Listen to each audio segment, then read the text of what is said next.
Okay, imagine for a second that you're literally the most powerful creature in the skies, right? But despite all that unimaginable strength, you're bound by the chains of slavery, all because of a disastrous bet your mother made. Well, welcome to This Explainer. Today we're diving deep into sections 25 through 29 of the Mahabharata. And let me tell you, we are following a mythic tale of staggering, world-bending proportions. That exact scenario is the reality for our protagonist, the great bird Garuda, and his mother Vinata. We're going to explore how a desperate mother, a massive cosmic storm, and a seemingly impossible ransom set off one of the absolute greatest quests in ancient literature. Let's get right into it. So our story picks up with a moment of sheer, total desperation. Vinata is currently enslaved to her sister Kadru, and she's forced to carry Kadru's children, this massive brood of snakes, literally on her shoulders. But as Garuda flies them higher and higher towards the sun, the intense heat begins to absolutely scorch the serpents. I mean, they're swooning on the verge of burning alive. Seeing her kids dying, Kadru cries out to Indra, the king of the gods, with this fervent, desperate prayer. She basically begs the thousand-eyed god of storms to unleash his power and save her burning children from those harsh rays of the sun. And that brings us to Section 1, The Wager and the Storm. Now, to really understand the gravity of this moment, we have to remember the context here. Vinata didn't just choose this life, she lost a deceptive wager to Kadru, which instantly reduced her to the status of a servant. She and her fiercely powerful son, Garuda, are trapped in this humiliating bondage, acting as literal beasts of burden for these snakes. And now, this servitude has put the snakes in mortal danger, which prompts Kadru to call upon the heavens.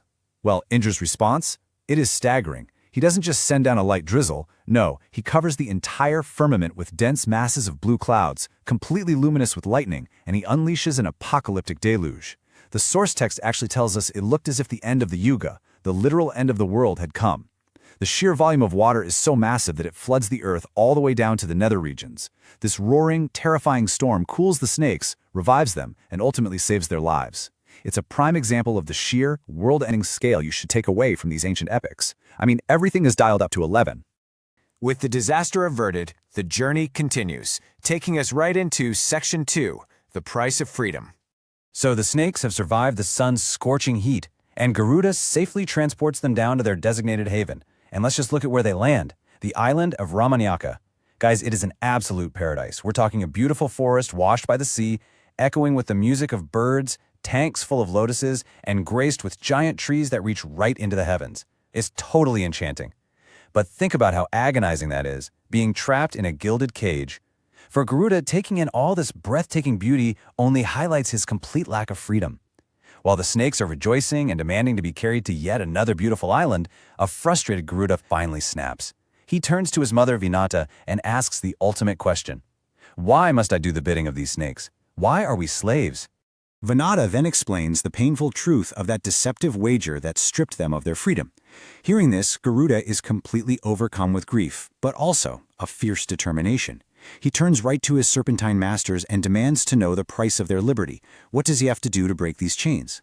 Well, the snakes give him a seemingly impossible task. They say, "Bring us the amrita by force."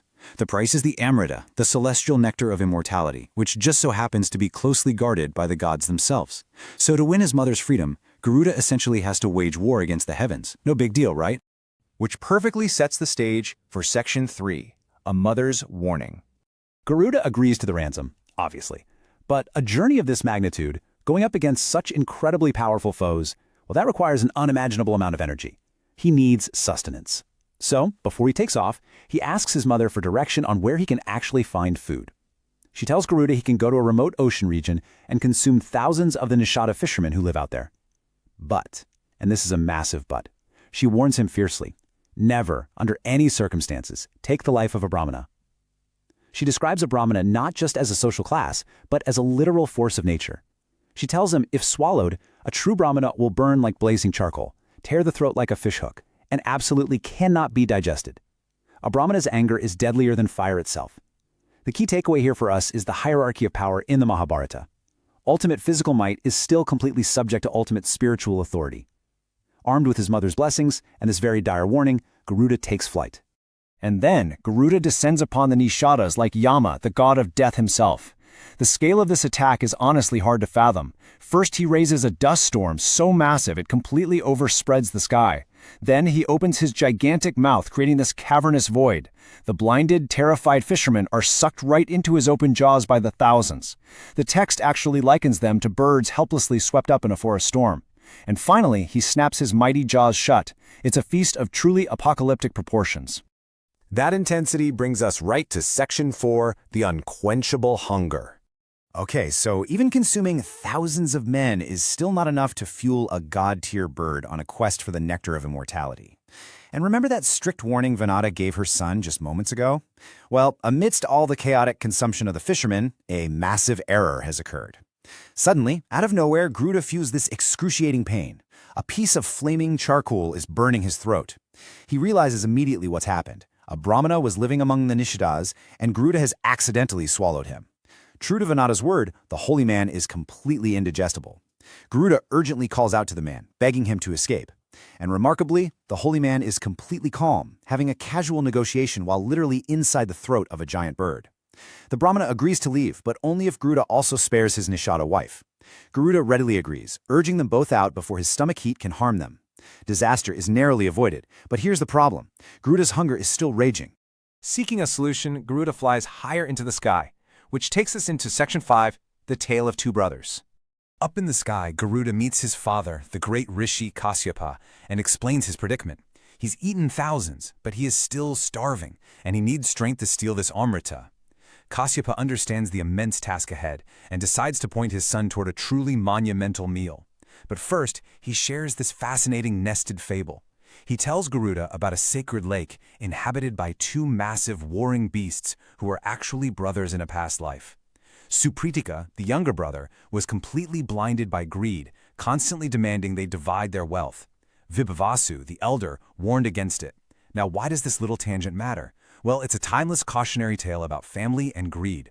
Blinded by wealth, they forgot they were brothers, proving that separating property often just invites endless ruin. Their argument grew so vicious that they actually cursed each other in a fit of rage, transforming one another into lower animals bound to fight for eternity. The scale of this curse is just mind-boggling. Supritika became a giant elephant, standing 6 yojanas high. Now, for some perspective, a yojana is an ancient measurement often equated to several miles.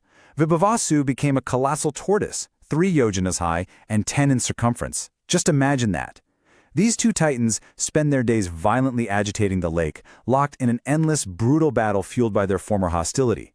So, Kasyapa tells Garuda, "Go to that lake, eat them both. That is what will give you the strength you need." But before Garuda departs to face this monstrous meal and eventually the gods themselves, his father armors him, and not with metal, but with divine concepts. Kasyapa bestows this incredible blessing. He calls upon auspicious objects, water pitchers, kine, Brahmanas, to bless his son. But more profoundly, he declares that the sacred sacrificial butter, the verses of the Vedas, and all the profound mysteries of the Upanishads will constitute Garuda's strength in his upcoming battle against the gods. This is absolutely crucial to take away from this epic. Spiritual power and physical might are completely, irrevocably intertwined. And this leads us to the final part of our current journey, Section 6, the breaking branch. Armed with divine blessings and a very clear target, our mythic bird descends toward the lake. Sure enough, Garuda spots the two behemoths exactly as his father described. Moving with the swiftness of thought, he swoops down, grabs the colossal elephant in one claw and the gigantic tortoise in the other, and just soars effortlessly back into the sky. But now, carrying two creatures the size of mountains, he needs a place to land so he can actually eat. He approaches a sacred area filled with divine trees made of gold and silver. But the sheer wind from his wings absolutely terrifies them. They literally fear they'll shatter into pieces. Finally, he spots a massive banyan tree that speaks to him, inviting him to land upon a specific golden branch. Get this, just one branch of this tree measures 100 yojanas in length. We are talking about an unfathomably large tree, perfectly suited for the king of birds. Or, well, so it seems, Garuda, who is a being of mountain-like proportions himself, carrying two literal mountain-sized beasts, touches down upon this 100 yojana bough. But the sheer, unimaginable mass of this convergence is just too much. The second he alights, the massive banyan bough, which is teeming with leaves and thousands of winged creatures, violently shakes and breaks right down. And it is right there, with the snapping of this gigantic branch in midair, that the text literally leaves us hanging in this section. This series presents the Parvas of the Mahabharata in their original sequence, without altering the core narrative to make the story easier to understand. Join us in the next video as we explore next sections.